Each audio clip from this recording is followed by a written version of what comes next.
la ci man pour ma ñëw ci émission yi parce que parti politique yi bari nañu ci réew mi il y en a 400 te xëj na du ngeen mën a jël 400 yëpp parti politique su ngeen ci tànnee kenn honneur la d'abord pour man ñaareel bi opportunité la parce que parti politique boo gis day soxla vulgariser message am day soxla nit ñi xam position am donc c'est utile pour man pour ma ñëw fii deuxièmement c'est une occasion pour vous rendre hommage merci parce que dama leen di suivre man li ma seetlu mooy vous avez d'abord des positions justes ensuite vous êtes courageux alhamdulillah li ma doon wax léegi gis nga courage mooy taxi bagage yeneen valeurs yi parce que balaa ngay mun a ñeme balaa ngay mun a wax dëgg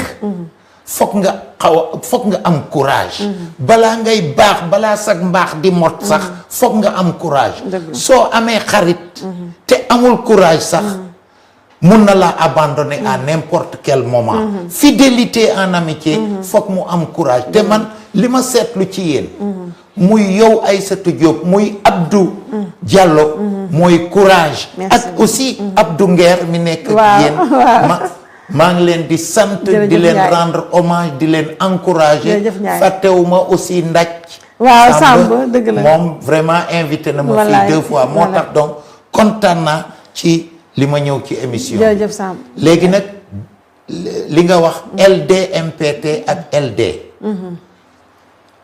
xam nga ñun au début on était des marxistes léninistes purs on voulait mettre en place un régime de révolution démocratique nationale pour aller vers le socialisme xëj na loolu tax na sax ñu xaw a juum tuuti parce que gis nga bu njëkk ba balaa ngay dugg LD soo remplir carte de membre doo nekk militant da ngay nekk adhérent léegi nag ngay liggéey ak camarades yi di liggéey ak ñoom ñu lay seetlu après ñu def réunion sa jikko ak sa liggéey su leen doyee ci lañ lay def militant su leen doyul ñu ne góorgóorlul encore voilà on était très sélectif parce que on voulait avoir un groupe de personnes pour faire la propagande du marxisme-léninisme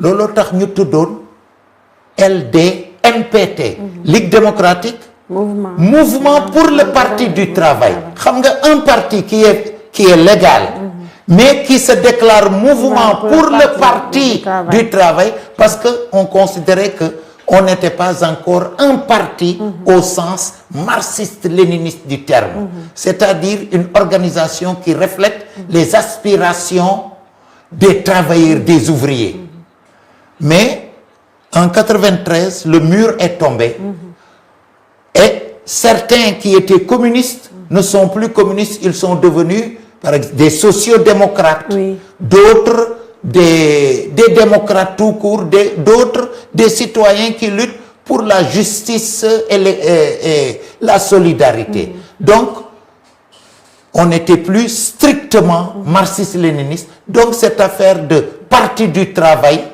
on l'a en quelque sorte supprimé et on est redevenu Ligue démocratique tout court, un parti où tout le monde, tous ceux qui veulent la justice sociale, la solidarité, même si tu n'es pas communiste, tu peux entrer. C'est pourquoi on est revenu au nom Ligue démocratique tout court et on a enlevé le santui, mouvement pour le parti du travail, c'est-à-dire mouvement pour un parti marxiste-léniniste, voilà. Mais aussi tey jii Abdoulaye Bathily léegi ban rôle la am ci kii bi wala nekk non Abdoulaye Bathily n'est plus membre de notre parti. Non mais il faut nga ñëwal ñu parce que pour notre génération avant Abdoulaye Bathily parce que avant Abdoulaye Bathily c'était le seul parti où Abdoulaye Bathily ñun la ñu xam. Absolument. waaw. Alors que c'était pas lui qui était le fondateur. Non c'est léegi nag moo tax ñu ñëw parce que ñu ñëw ci yéen fi ngeen quitté bi muy dugg si fii bi xam nga bi ñuy dugg ñu installé parti bi. Seydou Cissokho la ñu wax kan la ci am na ci. non Babacar Sané. Babacar Sané xam nga Babacar Sané c'est rare. waay waay le Seydou PIT la Seydou Cissokho. waaw mais Babacar Sané. man soo ko laajee tey. un de nos générations parce que les gens pensent que c'est Bathily alors que am na ku précédé Bathily. waay donc il faut que ñu xam. le premier secrétaire général de la LD. nan lañ ko ba Bathily ñëw. waaw et après ñun eeru Bathily lañ fekkee ak éclat. Exactement, exactement. C'est-à-dire C'est que important. au début il y a eu un groupe qui a fondé, on n'était même pas 100. C'est un groupe qui est sorti du PAI. Parce que du PAI, le PAI de Maj, après que Maj soit parti en exil, Majmoud Diop, il y avait ceux qui étaient restés et Seydou Cissokho était le secrétaire général après Maj. Maintenant, lors des événements de 68, etc., pour nous, le parti qui devait être le fer de lance ne l'a pas été, n'a pas joué son rôle. Donc, à l'intérieur du parti, à l'intérieur du PAI, des étudiants, des syndicalistes ont formé une tendance. Les syndicalistes, c'était Mbaba Guissé, c'était Babacar Sané. ñoom Babacar Sané ay syndicalistes lañu woon. doon nekk UNTS. léegi ak ay étudiants. Abdoulaye Bathily, ils étaient plus jeunes. Moussa Kane, Famara Sarr. Et d'autres ay Tidiane Mané. Ils ont formé à l'intérieur du ci biir PAI benn tendance. À partir de 68, 69, 72. Maintenant 74 ñu génn nag PAI. Formé Ligue démocratique. 74. Voilà, ces jeunes étudiants syndicalistes yi formé Ligue démocratique. 74 ba 80 74 bi ñu formé Ligue démocratique. On était à peu près une centaine. Moi, je suis entré dans le parti dans la clandestinité en 1977. léegi ci clandestinité bi ci la ñu ak yeneen parti communiste yi ci la ñu commencé samp ay syndicats autonomes. Le Sud-Est ci lañ ko def. booba nous étions tous clandestins. mais nous et le PAI Sénégal fi ñu jógee. ak d'autres partis ñu samp Sud-Est. Maguette Thiam nekk premier secrétaire général. ñu samp SDTS. syndicat des techniciens. ñu samp SUTSAS. ak ñoom Baxaw Seck qui était de la LD qui a été le premier secrétaire général du SUTSAS. ak yeneeni syndicat 1981 nag Abdou Diouf ne jàkka jàngi ku mu neex mu nodd ci la ñu légaliser LD. tudde ko LDMPT. ñu tànn juróom-ñaari camarade ñu nekk secrétariat permanent wu LD. premier secrétaire bi di Babacar Sané.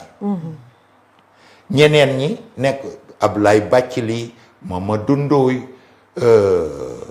Mbaye Diack. Tidiane Mané Famara Sarr et après Yoro Dé. Voilà. ñooñu ñoo nekkoon le premier secrétariat exécutif permanent de la LD. Babacar Sané nekk le premier secrétaire. 81. ñu dem ba 84 ñu def congrès Babacar Sané ñu wàcce ko démocratiquement fal Abdoulaye Bathily. maintenant Abdoulaye Bathily nag Babacar Sané dem MSU.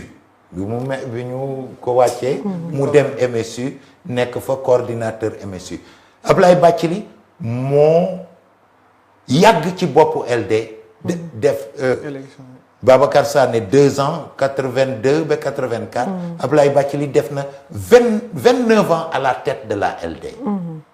après mu bàyyi Mamadou Ndoye remplacé ko. si waaw en 2013 Mamadou Ndoye remplacé ko. 2017 mu am discussion suñu parti en direction des élections législatives. Qu'est-ce qu'on va faire? Est-ce que dañuy des Benno Bokk Yaakaar am dañuy génn xàll suñu yoonu bopp. ñu woote bureau politique. on a voté démocratiquement. et ñi bëggoon a des Benno Bokk Yaakaar. ñoo ëppale.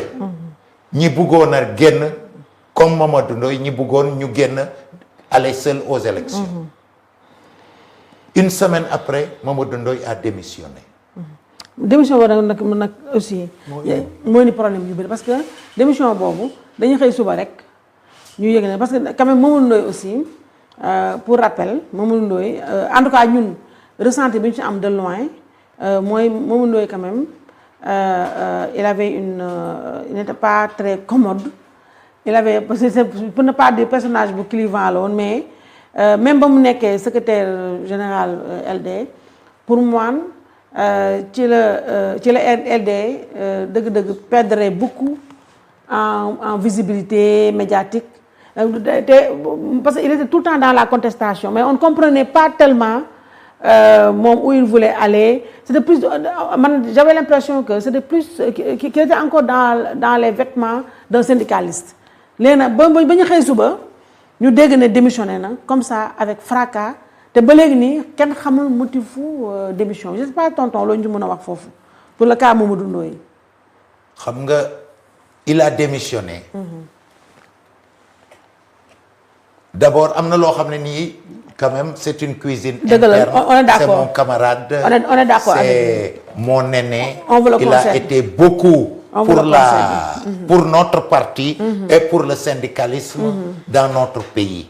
looloo tax du ma ñëw ba fii d'accord naa ci émission télé d'accord naa di ko yàq d'accord su ma mënta wax ci moom lu baax damay noppi il a été un grand syndicaliste il a été un grand camarade il a dirigé le Sud-Est pendant très longtemps il a dirigé la LD il a démissionné d'accord léegi bi muy démissionné j'étais moi son intérimaire parce que su daan tukki man maa ko doon remplacer bés bi mu démissionné rek la ñu woote secrétariat extraordinaire et j'ai pris les rênes du parti on a fait un congrès le congrès m'a confirmé en 2018 ba léegi maa nekk macha allah boobu ba léegi nag yow yaa ngi ndax ak yow tamit voilà parce que ak yow tamit voilà et puis tamit on a vu tamit que sans vous jeter de fleurs mais ak yow on a retrouvé gis nañu benn